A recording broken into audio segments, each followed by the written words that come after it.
Noida sector 150 में हुए दर्दनाक हादसे ने पूरे देश को झकझोर कर रख दिया है। 27 वर्षीय इंजीनियर युवराज की कार निर्माणाधीन मॉल के पानी भरे बेसमेंट में गिर गई, जहां 2 घंटे तक वो मदद की गुहार लगाते रहे, लेकिन कोई भी उन्हें बचा नहीं सका। और जांच में सामने आया है कि निर्माण स्थल पर जो सुरक्षा मानक थे उसमें भारी अनदेखी की गई। चश्मदीदों के मुताबिक मौके पर पुलिस, फायर रेस्क्यू और फायर ब्रिगेड और एसडीआरएफ तमाम टीमें मौजूद थी, लेकिन जोखिम का हवाला देकर रेस्क्यू नहीं किया गया। ये कहा गया कि भाई पानी ठंडा है, इसमें उतर नहीं सकते, नीचे सरिया है और तमाम तरह की बातें बताई गई, लेकिन इतने सारे लोग मिलकर भी एक शख्स को बचा नहीं सके। और इस मामले में अब नोएडा की जिलाधिकारी मेधा रूपम की भी भूमिका पर सवाल उठ रहे हैं और आरोप है कि वो घटना के 4 दिन बाद मौके पर पहुंची और उनका वीडियो भी सामने आया। मीडिया के सवालों से बचती हुई नजर आई। उन्होंने अपनी गाड़ी का शीशा तक नीचे नहीं किया कि वो किसी सवाल का जवाब दे सके। लोग उनसे सवाल का जवाब मांगते रहे, चाहे वो पत्रकार हो, चाहे वो पब्लिक हो, उनको घेर कर खड़े हो गए, लेकिन उसके बावजूद वो अपनी कार से वहां पर बैठकर निकल गए। और प्रशासन की ओर से जो नोएडा अथॉरिटी के सीईओ का तबादला कर दिया गया है, उसे बहुत बड़ी कार्रवाई बताया जा रहा है।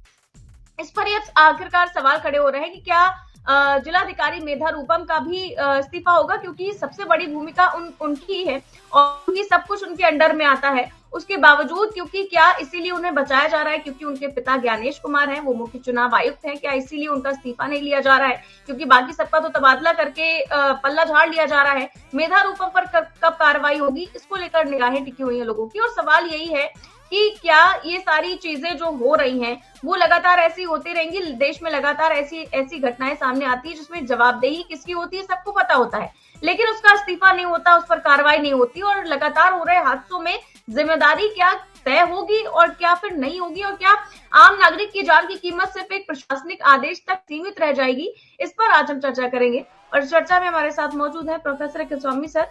बहुत बहुत स्वागत है आपका। तो सर, हमने देखा कि 4 दिनों में नोएडा हादसे को लेकर के लगातार कवरेज चल रही है, लोग वहां पर जा रहे हैं, चश्मदीदों के बयान लिए जा रहे हैं, प्रशासनिक अधिकारियों के बयान लिए जा रहे हैं, और आज 4 दिन बाद जब वहां पर जिलाधिकारी मेधा रूपम पहुंची, नोएडा की डीएम, तब उनके साथ क्या कुछ हुआ, वहां पर कैसा उन्होंने सलूक किया, क्या कुछ हुआ, उनका वीडियो सोशल मीडिया पर वायरल हो रहा है, वो दिखाते हैं। सबसे पहले सवाल पूछा जा रहा है और फिर वो कैसे भागती हैं, देखिए। Madam People want to know that what has happened. Ma'am, please. During the first respondent DDMA, why DDMA was not there? What happens on this? So Noida DDM, why was not there? जवाब तो दीजिए। आप 4 दिन बाद court पर आई है, ऐसा नहीं हो सकता कि आप जवाब नहीं देंगी। आपको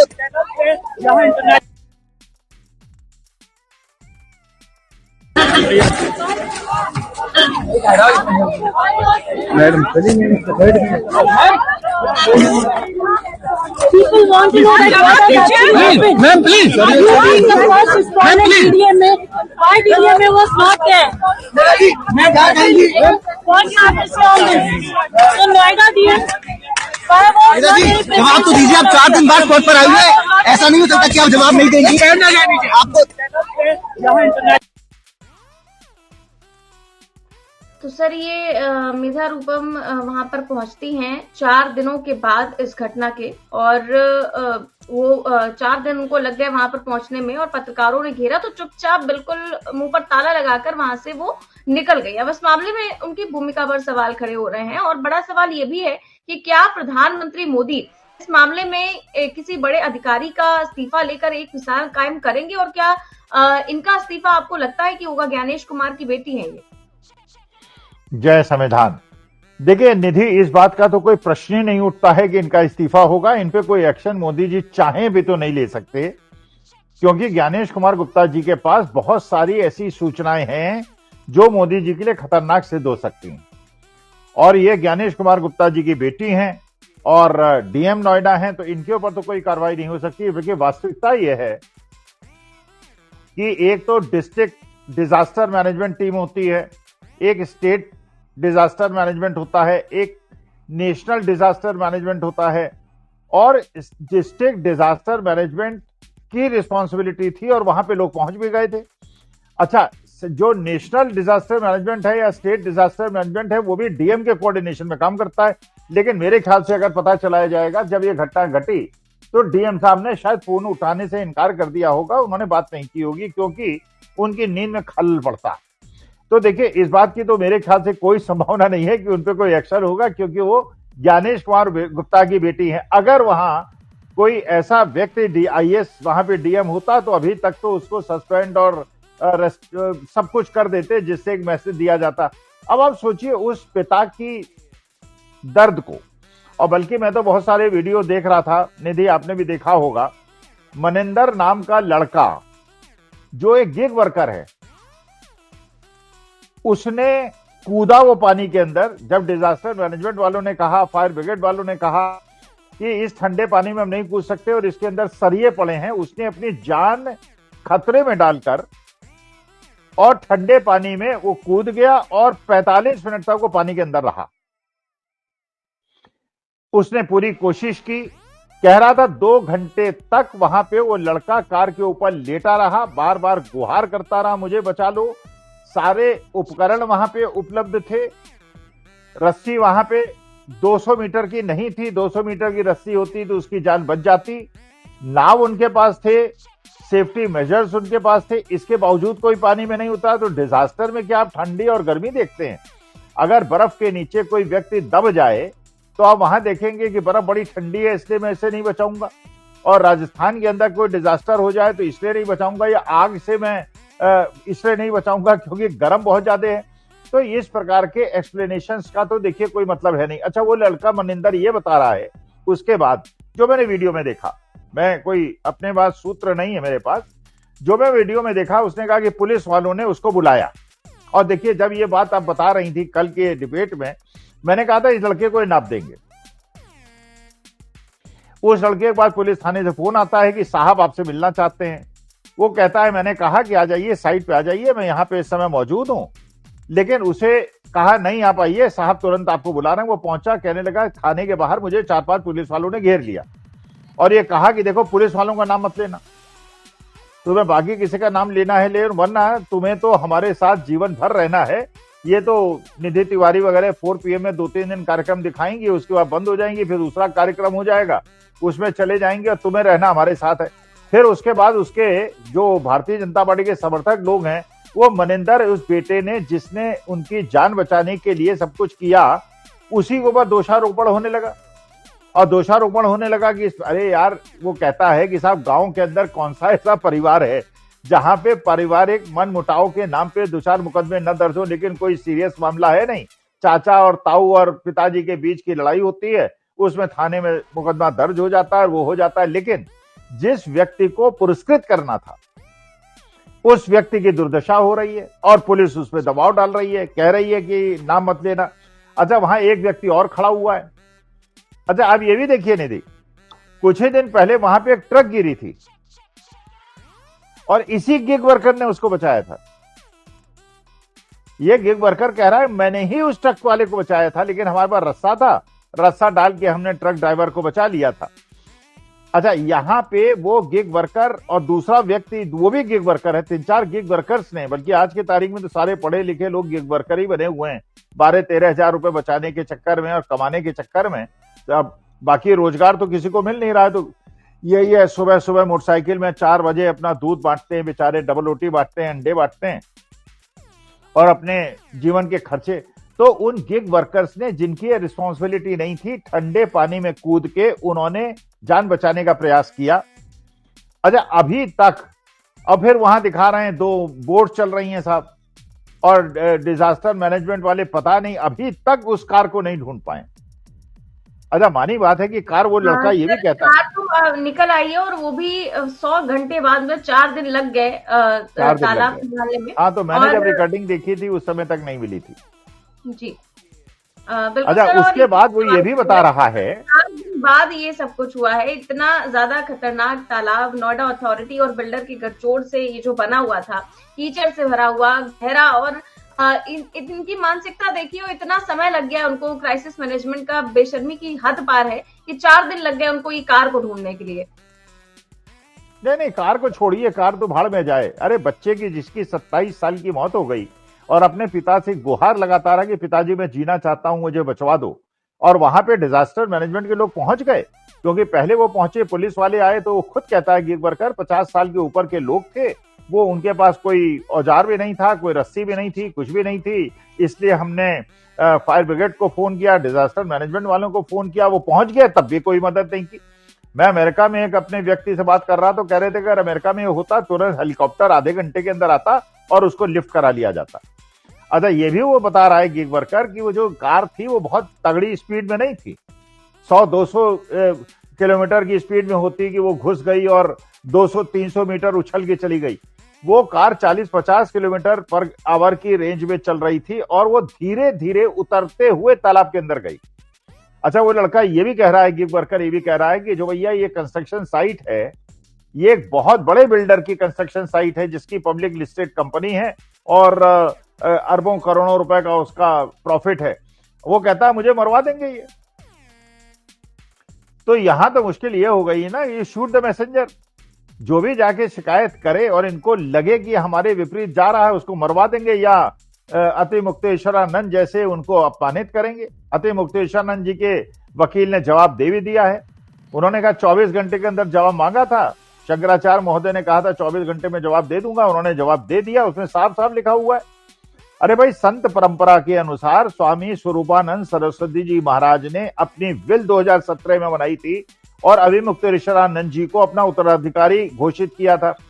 तीनों शंकराचार्यों ने उसका अनुमोदन किया था, लाखों लोगों की प्रेजेंस में हुआ था, कोर्ट में केस गया था, हाई कोर्ट ने उनकी जो याचिका जिसने एक दूसरे व्यक्ति ने की थी उसको निरस्त कर दी थी। सुप्रीम कोर्ट में जब केस गया तो इनके वकीलों ने कहा साहब ऑलरेडी वो शपथ ले चुके हैं, तो स्टे ग्रांट करने का कोई मतलब ही नहीं है। स्टे ग्रांट करने का मतलब यह है कि अति मुक्तेश्वरानंद जो है शंकराचार्य बने रहेंगे। और शंकराचार्य ये भी कह रहे हैं कि उसमें भी हमने अवमानना का केस किया है, इसमें भी अवमानना का केस करेंगे। लेकिन सनातनी भावनाओं का कोई ध्यान नहीं, गेरुए वस्त्र का कोई ध्यान नहीं। डीएम और एसएसपी की गाड़ी जा सकती है गंगा तक, मंत्रियों की जा सकती है, माननीय मोदी जी की जा सकती है, शंकराचार्य की नहीं जा सकती, क्योंकि वो शंकराचार्य अपने स्वतंत्र विचारों के लिए जाने जाते हैं और वो लोकतंत्र के हिमायती हैं और संविधान के हिमायती हैं। तो देखिए, हर जगह मुश्किल ऐसी हो गई है, लोगों की जान जा रही है, 2-4 दिन लोग जागृत होते हैं, उसके बाद भूल जाते हैं, फिर ये चुनाव आयोग के माध्यम से, ज्ञानेश कुमार गुप्ता जी के माध्यम से चुनाव जीत जाते हैं। इसलिए जनता की चिंताओं की इनको कोई चिंता ही नहीं। बिल्कुल सर, इसीलिए तो कहा जा रहा है कि इनको इतने दिन लग गए वहां पर पहुंचने में, घटना स्थल पर पहुंचने में, जबकि उनकी इस पूरे मामले में एक्चुअली में जवाबदेही बनती है। और उसके बाद भी अगर वो 4 दिन बाद पहुंच रही हैं और पत्रकार उनको घेर रहे हैं और उसके बाद भी वो सवालों का जवाब नहीं दे रही हैं, तो समझा जा सकता है कि देश में लगातार इतने बड़े बड़े हादसे हो रहे हैं, चाहे वो प्लेन क्रैश हो, रेल हादसे हो, दूषित पानी से हुई मौतें हो, लेकिन सवाल वही है कि क्या आम लोगों की जान की कोई कीमत नहीं है और जिम्मेदारी तय क्यों नहीं होती है। इसी के साथ और भी कई सारे सवाल खड़े होते हैं कि अगर एक आम डिलीवरी बॉय पानी में कूद सकता है, तो फिर ये जो प्रशिक्षित होते हैं, जो रेस्क्यू टीम वाले, वो क्यों नहीं कूदे। और सिर्फ नोएडा अथॉरिटी के सीईओ का तबादला क्या पर्याप्त कार्रवाई है? क्या इस मामले में किसी बड़े अधिकारी की व्यक्तिगत जिम्मेदारी तय नहीं होगी? नहीं, असली जिम्मेदारी तो डीएम की होती है। जैसे मैंने आपको बताया, डिजास्टर जो मैनेजमेंट है, और कोई भी आप जानती हैं किसी भी डिस्ट्रिक्ट के अंदर कोई दूसरे जनपद का या दूसरे स्टेट का आदमी आता है तो वहां पे पुलिस से संपर्क करता है। डिस्ट्रिक्ट मजिस्ट्रेट तो राजा होता है अपने डिस्ट्रिक्ट का। और कम से कम देखिए, इतना ज्यादा तो इनको रिस्पॉन्सिबल होना चाहिए, आंसरेबल होना चाहिए, अकाउंटेबल होना चाहिए कि जब जनता के बीच में एक ऐसा मैसेज जा रहा है कि देश के अंदर पूरे विश्व वाले आज हमारे बारे में क्या सोच रहे होंगे। भाई, हम तो कहते हैं विश्व गुरु हैं, क्या विश्व गुरु देश में ऐसा होता है? चौथी और तीसरी अर्थव्यवस्था में ऐसा होता है कि एक आदमी एक कंस्ट्रक्शन कंपनी के, और उसने कंस्ट्रक्शन किया, उसके अंदर पानी भर गया और पानी भरता रहा, एक ट्रक गिर गई, उसके बाद पुलिये का निर्माण नहीं हुआ, और वो खुद गिग वर्कर बता रहा है कि जो पगडंडी है वो भी इतनी ऊंची नहीं है कि कार उससे रुक जाए। धुंध की वजह से कार जो है उसी जगह से गई जिस जगह से ट्रक गई थी। पिछली बार भी वो ट्रक गिरी थी, उसका रिपेयर भी नहीं हुआ और कार फिर गिर गई और एक बच्चे की मौत हो गई। तो देखिए, लेकिन विश्व तो इस पर हंसता होगा ना कि हम कह रहे हैं कि साहब फलानी इकोनॉमी, हमारी इतनी जीडीपी बढ़ रही है, हमारा ये शेयर मार्केट फेंकने में और उसमें तो हम लोग बड़े उस्ताद हैं, लेकिन वास्तविकता यह है कि हमें शर्म आनी चाहिए। डिजास्टर मैनेजमेंट की टीम पहुंचने के बावजूद, वहां पे अग्निशामक वाले लोगों के पहुंचने के बावजूद, अगर एक 27 साल के बच्चे को 2 घंटे तक तड़पने के बावजूद नहीं बचाया गया तो शर्म है, हमको धिक्कार है। बिल्कुल सर, और जैसा कि आपने कहा कि जो शख्स बचाने के लिए उतरा भी, उस पर भी दबाव बनाया जा रहा है। जो चश्मदीद थे वंदर नाम के, फ्लिपकार्ट में डिलीवरी बॉय का काम करते हैं और लगातार वो न्यूज चैनल में पिछले 2-3 दिनों से इंटरव्यूज दे रहे हैं और बता रहे हैं कि 2 घंटे तक 27 साल के युवराज अपनी गाड़ी की छत पर खड़े होकर अपनी मोबाइल का टॉर्च जलाकर लगातार गुहार लगाते रहे कि मुझे बचा लो। और जो चश्मदीद थे वहां पर मौजूद थे, उनका कहना है कि पुलिस भी वहां पर थी, एसडीआरएफ भी थी, सब कुछ थी, फायर ब्रिगेड भी वहां पर मौजूद थी और जो सारा सामान था वो भी उनके पास था, लेकिन कोई नीचे नहीं उतरा क्योंकि वो जो फायर ब्रिगेड के लोग, जितने भी स्थानीय प्रशासन के लोग थे, उनका कहना था कि पानी बहुत ठंडा है, अंदर सरिया है, हमें चोट लग सकती है। मतलब सोचिए, जिनका काम ही लोगों को रेस्क्यू करना है वो नहीं कूदे ये कहते हुए कि पानी बहुत ठंडा है, और आखिर में डिलीवरी बॉय कूदा लेकिन वो नहीं बचा पाया। अब उस पर दबाव बनाया जा रहा है, थाने में बिठाया जा रहा है कि भाई तुमको तो यहीं रहना है, भाई तुमको यही रहना है, बाकी तो लोग निकल जाएंगे, इंटरव्यूज लेके मीडिया वाले चले जाएंगे, लेकिन तुम यहाँ क्या करोगे। तो उसको भी बयान बदलने के लिए मजबूर किया जा रहा है। तो क्या सर अब ये रसूख और पद के चलते प्रशासन पर सवाल उठाना बहुत ही ज्यादा मुश्किल हो गया है, और सबसे बड़ा सवाल यही है कि क्या आम नागरिक की जान की कोई कीमत है, या हर हादसे के बाद सिस्टम ऐसे ही आगे बढ़ जाएगा? नहीं, पड़ जाएगा। आप देखिए, आपके लखनऊ के जो अमिताभ ठाकुर साहब हैं, जो आईपीएस अफसर थे, जिनको प्रीमेच्योर रिटायरमेंट दे दिया गया था और उनको अरेस्ट कर लिया गया था, उसके बाद कोर्ट ने उनको बेल दे दी है, दोबारा उनपे एक दूसरा वारंट इश्यू हो गया है, फिर उनको अरेस्ट कर लेंगे, सड़ा देंगे लोगों को। देखिए, जब लोकतंत्र खत्म हो जाता है और जब संवैधानिक भावनाएं खत्म हो जाती हैं और जब शंकराचार्य लोगों पे, सनातन धर्म पे आक्रमण होता है और जनता मौन बैठी रहती है बिना सोचे हुए। भाई, मैं बहुत सारे वीडियो नहीं देख रहा हूं, तुमने भी देखा होगा, ऐसी हिंदूवादी लड़की जो पहले जब मुसलमानों पे अत्याचार होते थे बड़े डंके के चोट पे कहती थी कुछ हो जाए, पेट्रोल 200 रुपए का हो जाए, दूध 500 रुपए का हो जाए, लेकिन हमें योगी जी चाहिए जिससे वो बुलडोजर चला के इन लोगों को ठीक करें। ये अब्दुल लोग बहुत बदमाशी करते। आज जब उसका घर खुद टूट रहा है, वो खुद ही योगी को और भारतीय जनता पार्टी को गाली देती फिर रही है। तो ये जो लोग मर रहे हैं, ये लोग जो मकान टूट रहे हैं, जिनके घर बर्बाद हो रहे हैं, शेयर मार्केट के टूटने से जिनके घर बर्बाद हो रहे हैं, इसमें 90% हिंदू हैं। तो ये जो सवाल है, लेकिन अब मुश्किल क्या है, अब जनता वोट भी कर दे। जैसे मैंने उस दिन आपको बताया था, जो हमारे यहाँ के फरीदाबाद के विधायक का इलेक्शन कांग्रेस का लड़े थे, 5000 वोट से हारे और 23,000 वोट फर्जी हैं। पराग शर्मा बल्लभगढ़ की हारी और उनके यहाँ 27,000 वोट फर्जी है।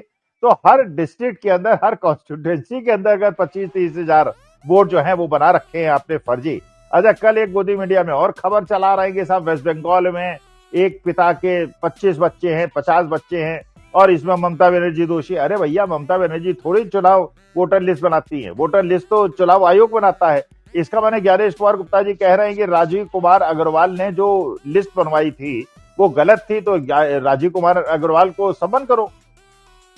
तो सारा दोष तो चुनाव आयोग का है, उसमें ममता बनर्जी क्या करे। 4 करोड़ वोट आपने काट दिए उत्तर प्रदेश में। इसका मैंने पार्लियामेंट चुनाव जो है फर्जी हुआ है। तो जब फर्जी हुआ है तो लोकसभा के चुनाव दोबारा कराओ। ये तो फर्जी वोटर लिस्ट के माध्यम से हुआ है। अच्छी तरह से पूरे देश के अंदर एसआईआर कराओ, मरो को जिंदा मत दिखाओ, जिंदों को मरा मत दिखाओ, सारी वोटर लिस्ट बने, दोबारा चुनाव हो और बैलेट पेपर से हो और उसके बाद पता चले कौन जीतता है कौन हारता है। बिल्कुल सर, इस बीच एक और खबर सामने आई, सुबह से काफी ज्यादा वायरल हो रही है ये खबर कि संभल कोर्ट के उस जज का ट्रांसफर कर दिया गया है जिसने अनुज चौधरी पर एफआईआर करने का आदेश दिया था। जज विभांशु सुधीर को ट्रांसफर करके अब सिविल डिवीजन जज के पद पर सुल्तानपुर भेजा गया है। अब अगर यही सारी चीजें होती रहेंगी और ऐसे ही न्याय मिलेगा तो फिर न्याय कैसे मिलेगा, इसकी उम्मीद कैसे की जाए? नहीं, न्याय मिलने की वो भी छोड़ दीजिए। एक ही खबर आपने बताई, इसकी दूसरी खबर आपने नहीं बताई। पहली खबर तो ये बताई कि जिस संभल में जिस जज साहब ने एफआईआर लिखाने की पुलिस के खिलाफ कहा था, उनका ट्रांसफर हो गया, एक। और दूसरा, 2 उनके स्थान पे जज आए। वो कौन आए? जिन्होंने वहां की मस्जिद के ऊपर सर्वे कराने का आदेश दिया था। पर एक खुला खेल है, खुला खेल है। अब आपको न्याय की कोई उम्मीद रखने की आवश्यकता नहीं है। भारतीय जनता पार्टी में जाइए, तब तो आपको न्याय मिल जाएगा। अगर आपने भारतीय जनता पार्टी के खिलाफ कोई बात की और लोकतंत्र संविधान को बचाने की बात की तो आप जेल जाने के लिए तैयार रहिए। अमिताभ ठाकुर साहब के साथ हो गया, सोनम वांगचुक के साथ हो गया, कितना लंबा समय हो गया। सोनम वांगचुक ये देशद्रोही हैं, सोनम वांगचुक देशद्रोही हैं।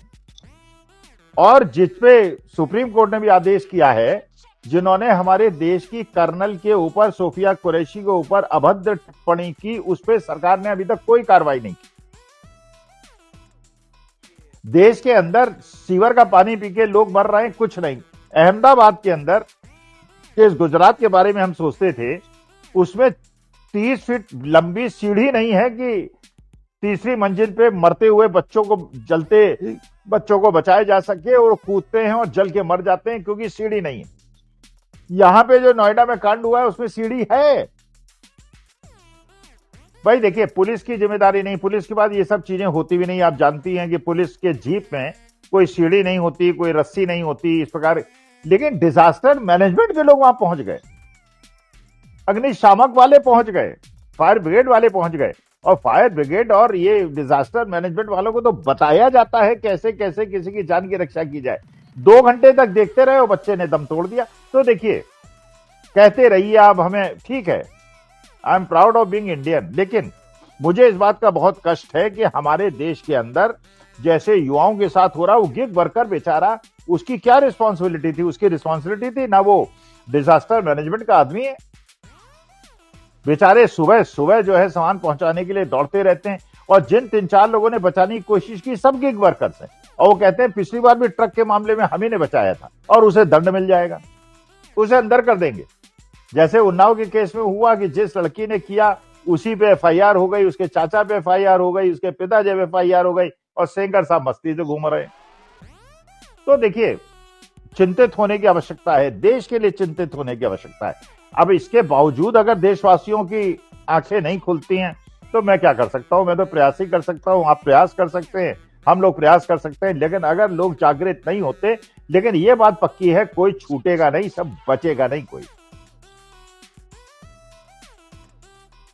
बिल्कुल सर। और इस बीच जो खबरें शेयर मार्केट को लेकर आ रही हैं, और डॉलर के मुकाबले जो रुपया पहली बार 91 पार कर चुका है, इसको लेकर आप क्या कहेंगे? क्योंकि शेयर मार्केट हम देख रहे हैं कि 3 दिन से लगातार क्रैश हो रहा है, और 3 दिन में 15 लाख करोड़ रुपए स्वाहा हो चुके हैं। इस पर आपका क्या कहना है सर?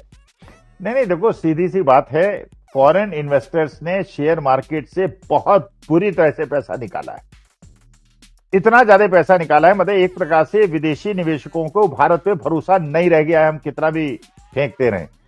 हमारे देश के अंदर शेयर मार्केट 30-40% गिर गया होता अगर आपने 2004 में पेंशन स्कीम बंद करके यूपीएस एनपीएस से लोगों के जबरदस्ती पैसे शेयर मार्केट में न डाले होते। अब शेयर मार्केट में पैसा आ गया, पैसा है, जब पैसा है तो शेयर आपको खरीदने पड़ेंगे। जानते बूझते कि शेयर मार्केट गिरने वाला, आपको खरीदने पड़ेंगे, मजबूरी होती है, म्यूचुअल फंड की भी होती है, ये सबकी होती है। पैसा तो डिप्लॉय आपको करना पड़ेगा ना, पैसा डिप्लॉय करेंगे तो शेयर मार्केट नहीं गिरेगा।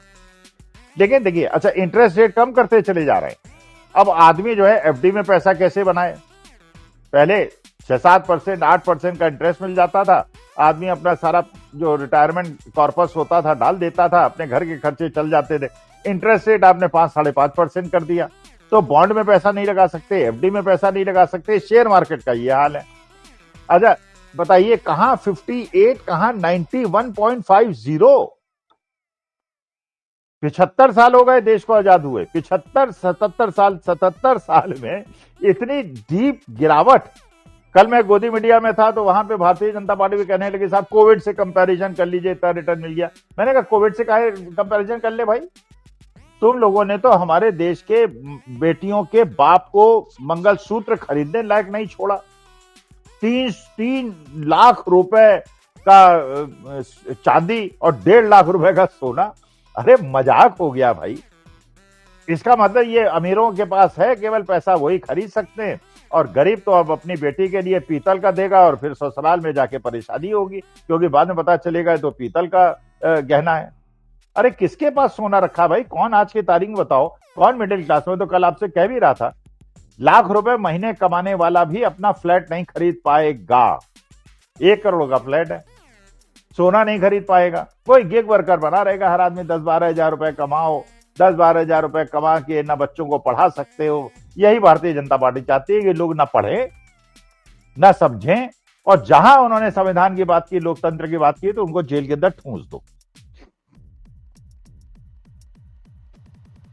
बिल्कुल सर, सही बात है कि इतना चाहे सोना हो, चाहे चांदी हो, चाहे रुपया हो, इतना ज्यादा जो बढ़ता चला जा रहा है, उसके बावजूद केवल जो पीएम मोदी है हमारे, वो तो यहाँ पर इलेक्शन करवा रहे हैं। इलेक्शन क्या करवा रहे हैं, सीधे तौर पर एक शख्स को बिठा दिया गया है भाजपा अध्यक्ष के तौर पर। भाजपा अध्यक्ष को लेकर के आपका क्या कहना है, क्योंकि हमने देखा है कि इस बार अटल जो आडवाणी साहब थे, उनको भी नहीं करने दी गई वोटिंग और उनका नाम ही नहीं आया। इसको लेकर आप क्या कहेंगे, क्योंकि मोदी शाह जो है हमेशा उन्हीं की चलती है, लेकिन इस बार जो ये हुआ है इतिहास में पहली बार कि उनका नाम नहीं आया इसमें, इसको लेकर आप क्या कहेंगे? भाई, नितिन नवीन जो प्रेसिडेंट बने हैं, मोदी जी ने अपना एक जुमला फेंक दिया वहां पर कि नितिन नवीन मेरे नए बॉस हैं और जो ये कहेंगे मैं करूंगा। अच्छा, फिर एक बड़े नेता ने भारतीय जनता पार्टी के नितिन नवीन को कान में बता दिया कि यही मोदी जी ने ये लाइमलाइट लेने के लिए किया है, जिसे गोदी मीडिया इस बात को डिस्कस करे। अगर सीरियसली तुमने इसको ले लिया और उसके बाद देखा उन्होंने नितिन नवीन को धक्का देके वो आगे बढ़ गए। उन्होंने नड्डा जी को भी एक प्रकार से इग्नोर किया और नितिन नवीन को भी इग्नोर कर दिया। नितिन नवीन का बच्चा भी आया था, तो वो मतलब मोदी जी की पूरी हाव भाव ये लग रहा था कि भैया तुम लोग जो है सब कठपुतलियां हो, कठपुतली हम चलाएंगे और अमित शाह चलाएंगे, बाकी ये गलतफहमी मत रखना। मैंने पब्लिक रिस्पांस के लिए और गोदी मीडिया के डिस्कशन के लिए सेंटेंस वाक्य बोला है, इसको सीरियसली मत लेना। और नितिन नवीन भी शायद मेरे ख्याल से समझ गए होंगे। तो ये देखिए, अब वहां एकनाथ शिंदे तड़प रहे हैं, अजीत पवार तड़प रहे हैं, मतलब एक एक करके सब तड़पेंगे लेकिन वही मुश्किल है, जैसे मुर्गियों को होता है कि मुर्गियों को काटने के लिए जब कसाई ले जाता है, तो जो मुर्गी बच जाती है वो अपना खूब मस्ती लेती है कि अच्छा ये पकड़ी गई, ये पकड़ी गई, नहीं पता कि अगला नंबर उसका है, सबका नंबर आएगा। और वैसे ही अब लोगों का पैसा वैसा निधि बचेगा नहीं। जिन लोग सरकारी नौकरी में है, जिनको पेंशन वेंशन मिल रही है, उनका जीवन तो शायद चल जाए। जिनको पेंशन नहीं मिल रही है उनकी इतनी बुरी हालत। आईसीयू के अंदर एक मेरे जान पहचान वाले बता रहे थे कि आईसीयू में उनका कोई व्यक्ति एडमिट हो गया, 1.5 लाख रुपए पर डे का खर्चा है, 5 लाख रुपए का इंश्योरेंस है, 40 लाख का बिल आ गया। अब 35 लाख रुपए दोगे, मकान बेचेंगे तो दोगे ना, करोड़ों रुपए तो आपने इकट्ठा कर नहीं रखा है, फिर दे दोगे करोड़ों रुपए तो घर का खर्चा कैसे चलेगा। तो देखिए बुरी हालत कर दी है। लेकिन ठीक है, देश की जनता अगर सनातन विरोधियों को और हमारे धर्म विरोधियों को सहन करना चाहती है तो आई कांट हेल्प इट। बिल्कुल सर, ठीक बात कर रहे हैं। बहुत बहुत शुक्रिया सर आपका आज की चर्चा के लिए। तो आप देख रहे थे आज की चर्चा, कैसी लगी आपको हमें कमेंट बॉक्स में अपनी राय जरूर दें। चैनल को सब्सक्राइब भी करें और ज्वाइन भी करें। नमस्कार।